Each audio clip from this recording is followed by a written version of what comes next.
with a crash, but thanks to the suit I wasn't hurt. I had no idea where the pad had taken me, but back then I didn't care so much about where I was going or how I would get home.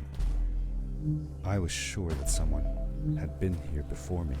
Someone had built these bridges and carved these symbols, but who? Where were they now?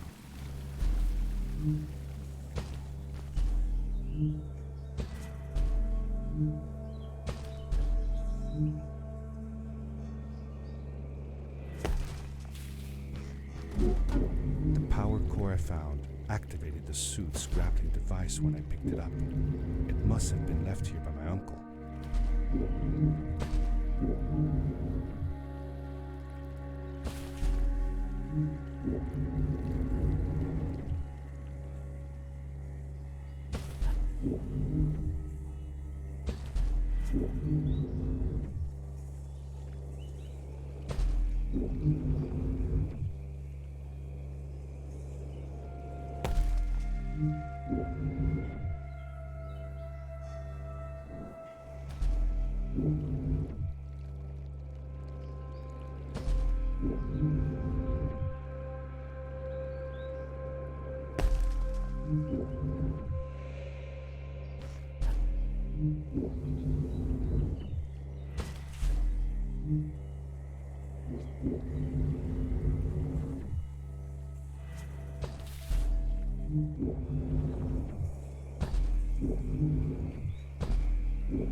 I landed with a crash, but thanks to the suit I wasn't hurt. I had no idea where the pad had taken me, but back then I didn't care so much about where I was going or how I would get home. I was sure that someone had been here before me. Someone had built these bridges and carved these symbols, but who? Where were they now?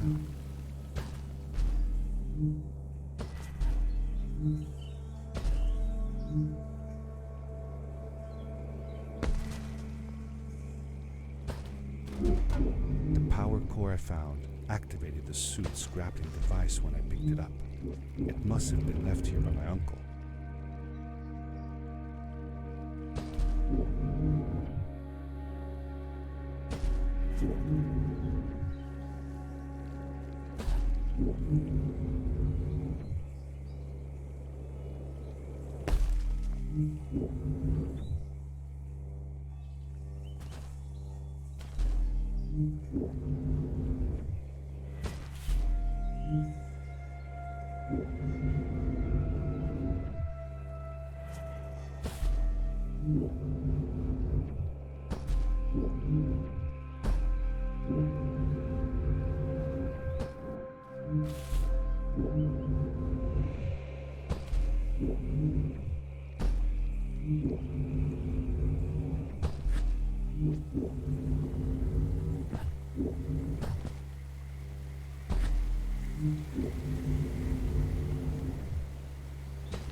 These blue lights.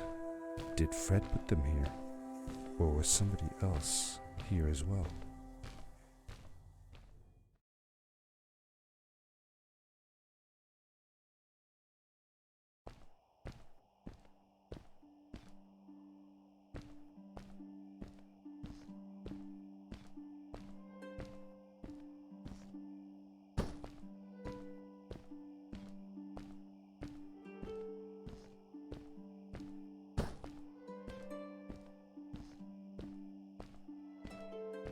Hello, who are you?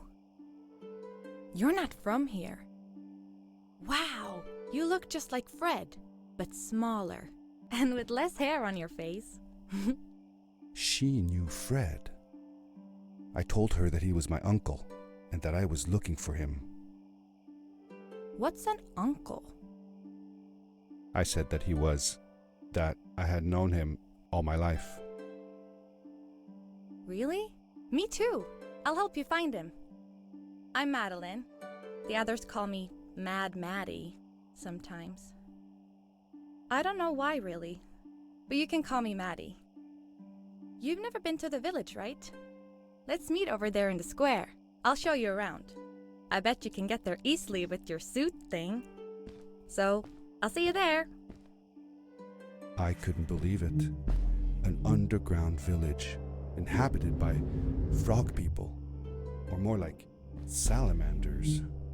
Either way, they walked like humans, they talked like humans. How is that possible?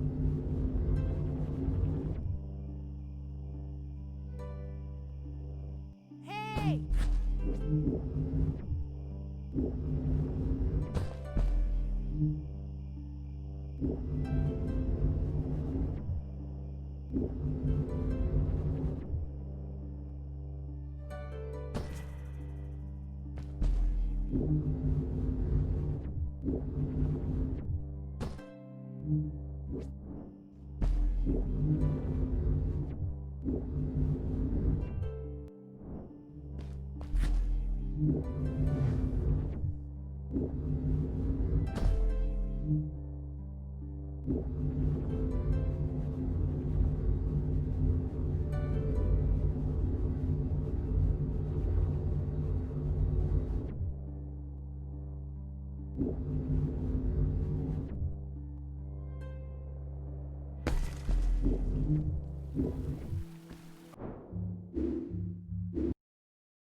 Darkness swept over me as I left the glittering lights in the village behind me and headed for the ominous shadows of the chasms.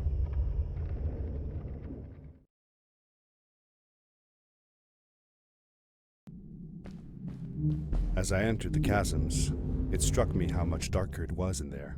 The shadows were black as ink, and although I tried not to be afraid, I couldn't help but shiver. Was it the darkness that frightened the villagers as well? Or was it something else?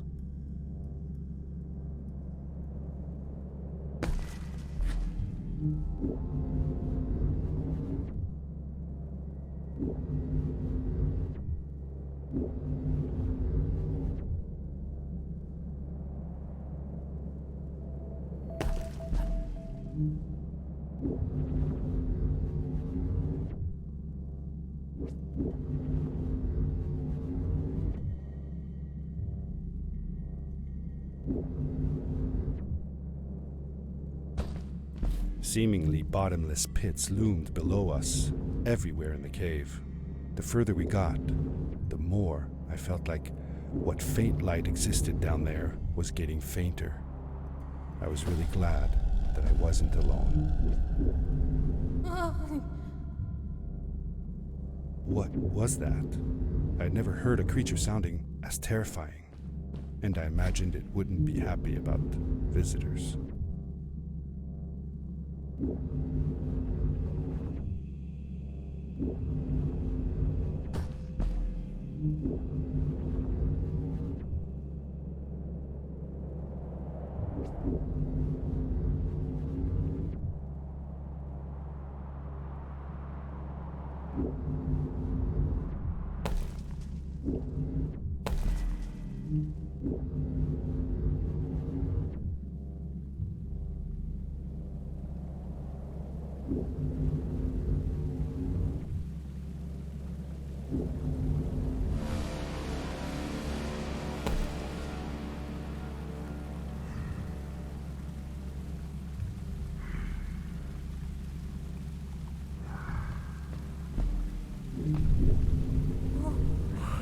Whoa, dude.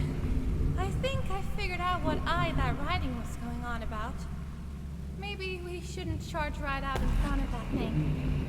Remember what it said. Don't move when the eye is open. Yes, we did it! You're awesome. I knew you had it in you. That was close. We had made it through, and I felt like nothing could stand in our way of finding Fred.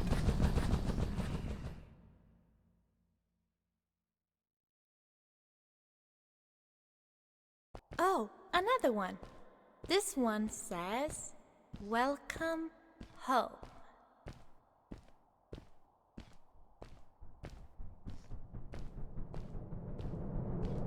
Whoa! This is it! This is where the Strays built their village. And what a beautiful place they chose. Just look at the sky. It is so big.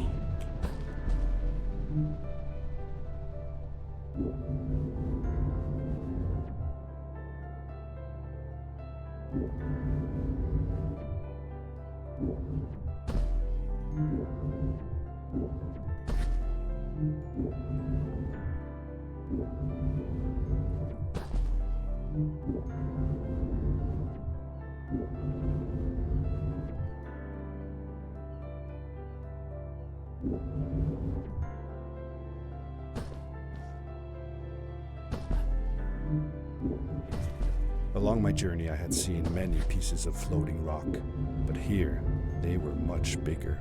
Some were big enough to fit whole villages. How was this possible? Maybe it had to do with the crystals that seemed to be everywhere. If the legends were true, the stray civilization was younger than the village. Yet, they were making great progress. They invented crystal-powered machines, produced their own fabrics, and built houses out of bricks and stone. It was like a civilization was forming before my eyes.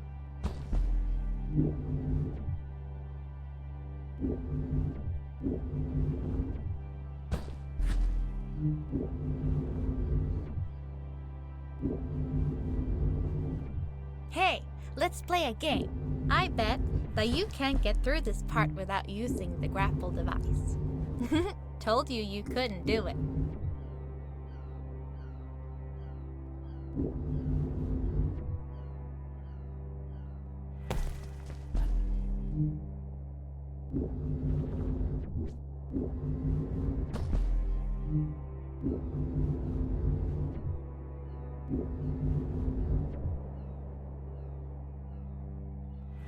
Oh, what's that?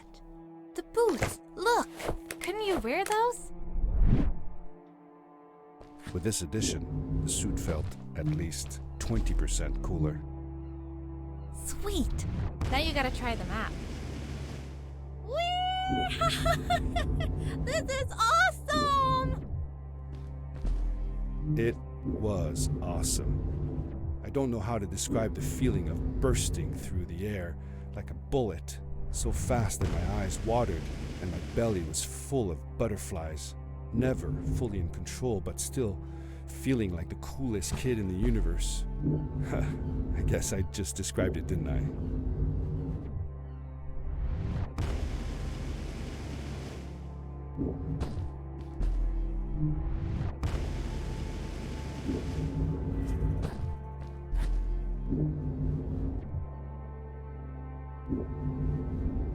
I'd love to do stuff like this with crystals. Just think of the possibilities. Whole machines are powered by them. I almost can't believe it.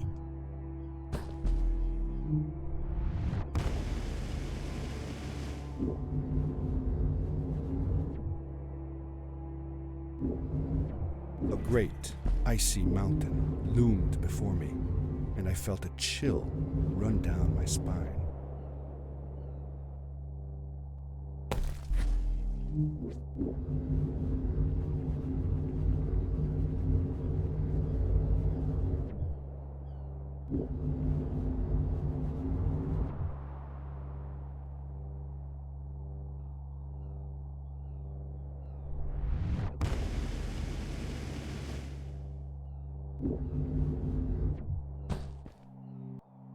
We hadn't seen any people around yet, but ahead of us lay what looked like a proper town. The strays from Maddie's stories. I could imagine how she must have longed to meet them all her life. And now, here they were.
Maddie was silent for a while. It seemed like she was thinking hard on something.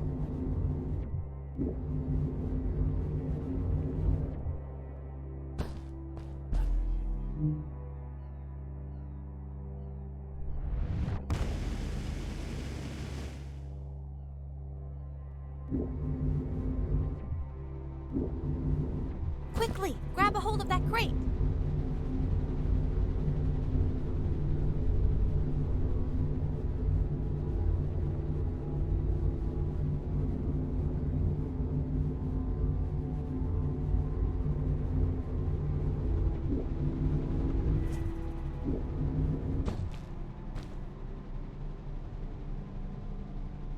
Good day.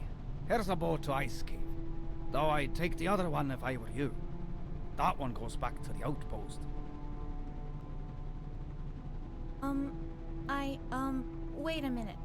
I was thinking. I don't know if I should go with you.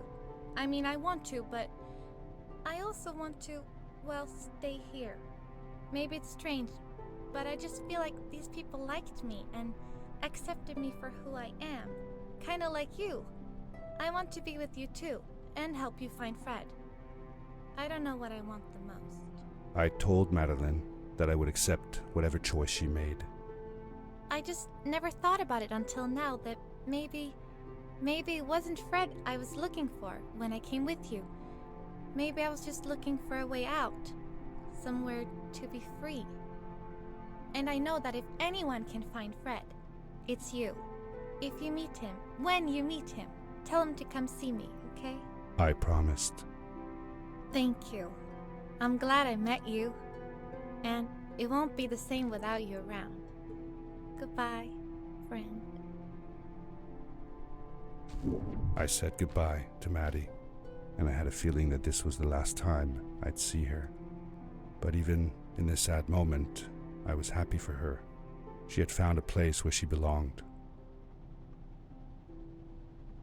There was a dampness in the air that reminded me of the hot summer nights back home. But as the sun was setting, I could feel the chill creeping up on me, and the path we were traveling on seemed to lead us into a second ice age. Winter was coming.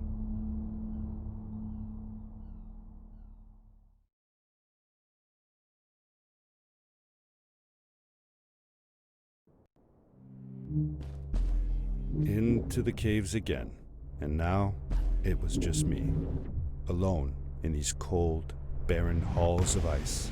But Fred had been here, and now I could feel it. I was getting close. Something wasn't right. The grapple device's energy beam was somehow reflected off of the ice, and I couldn't get a grip. I had to look for areas where the ice was not so thick. This was going to be a challenge.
I found another one of Fred's campsite, noticeably newer than the others. The fire was still smoldering, and I could faintly pick up the smell of the aftershave he always used. I was closing in on him. I could feel it. He had left some tools behind that I could use to repair my boots. That should do it. Good as new.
It was dark all around me, but there was a light at the end of the tunnel. Hello? Nephew? Uncle Fred, I finally found him. My little boy. I'm glad to see you. I said that I found the suit in his workshop and that I came looking for him.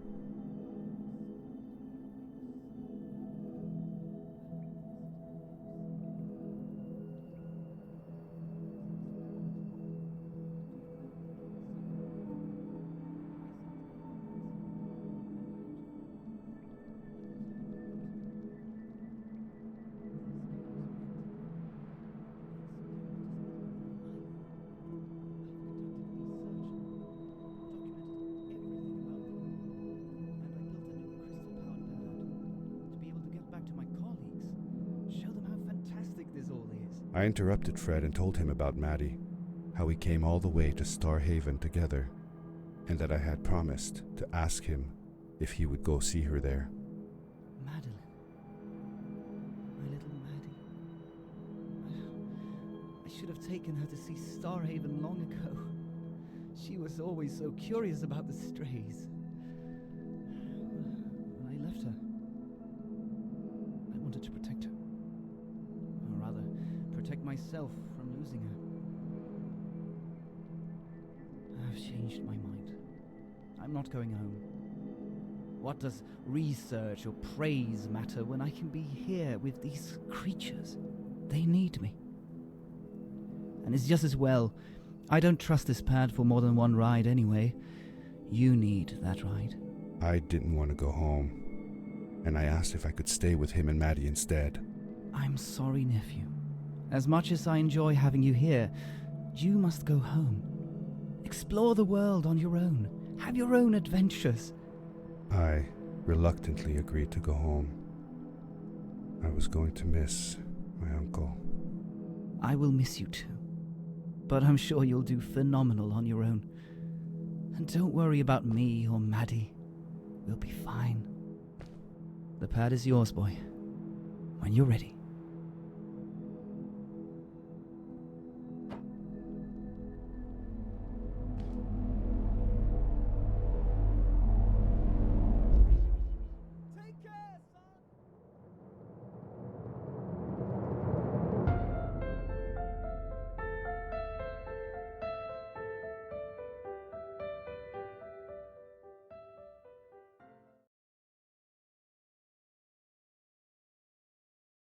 The end. Now, good night, sweetie. Wait, Dad. Does that mean Fred is still there? Who knows? That was the last time I saw him. Don't you miss him? I do, sometimes. But I don't worry about him, because I know that wherever he is, he's on his biggest adventure yet. Dear Fred, today I step into the lobby of your house for the last time. My daughter asked me to tell her about an adventure, and I came to think of you. Your house looks just like my mother and I left it years ago. After you'd gone, I was sure she was going to throw out all your stuff, but she just cleaned up. We made you a small memorial. For a while, I came here every day, just like I used to. Sometimes I could even faintly hear your voice calling from the observatory, asking me to get you this tool or that. I never told my mother about that day. I don't think she would have believed me. Can I believe it? After all these years.